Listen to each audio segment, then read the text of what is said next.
I'm Amy Shinego. I'm a technology teacher at Thompson.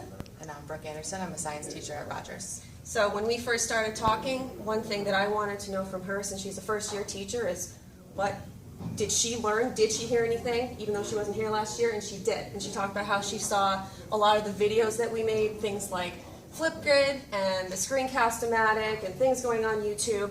And she saw the teachers, or the videos that were made by teachers for other teachers. And I thought that showed a huge success from our program.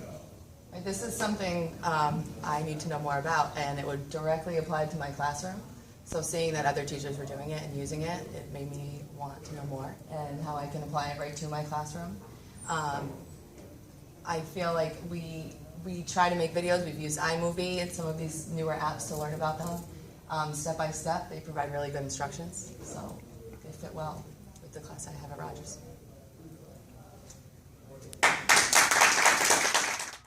Oh, hi, I'm Sharon from Thompson Middle School, a math teacher. I'm Lisa, Thompson Middle School English teacher. I'm Anthony Hinos, Rogers High School math teacher. And so last year they had a digital literacy, and I was not part of the program, but I will tell you we did a great unconference at our faculty meeting. There were 5 or 6 people that had different stations. I felt like we learned a little bit about Flipgrid and Padlet and some other neat things. Unfortunately, they were very short time. I would love more time to practice, so I'd love to go back and have another meeting where you could pick maybe one thing and spend the whole faculty meeting kind of practicing. So that would be what I'd love to see next. Great. I was part of this last year for most of the year, and I thought we thought one of the most beneficial parts of it was sharing out at the end of the year with our administration, all in the same room, all with us. One of the questions raised was about Google Docs, and it seems like it's still in discussion, but Google Docs sounds like it might be coming to the district. And then I did the last session and then the share out last year, and during that session I was able to sit down with Renee and we discussed future plans for the high school and kind of outlined a grant that I am interested in writing. And I ended up writing a grant with Jess Rosa, and it wasn't accepted, but it was really great to get the experience of being able to look into that. And then I also did the Salvate the Ed Camp also, and we learned about a lot of great things. And one thing was called Kahoot, and I shared it with a couple of teachers, and it seemed to be kind of almost go viral. And a lot of the teachers in the school for a while were really using it, so it was really successful, I thought. Time to practice would have really benefited from the teachers as well. Another great thing that I feel was a success from this was the collaboration. I never get to see Jane, so coming here allowed me to talk to the librarian and be reminded of RICAT and other resources that we have, like right at our fingertips, that are waiting to be used.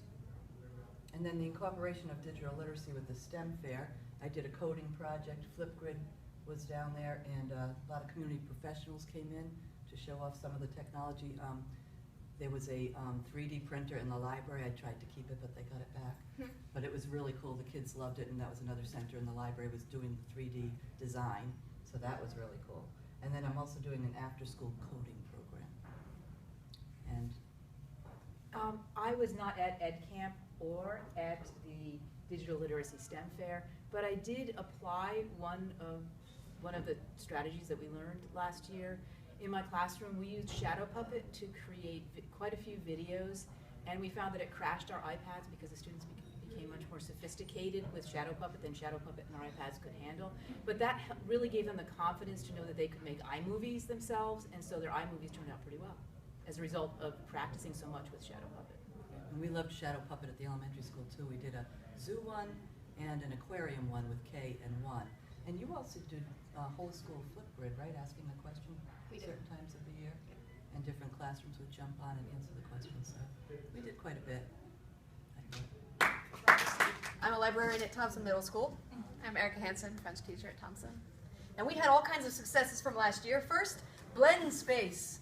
Blend Space is a wonderful website that allows you to organize your ideas and add media from multiple sources.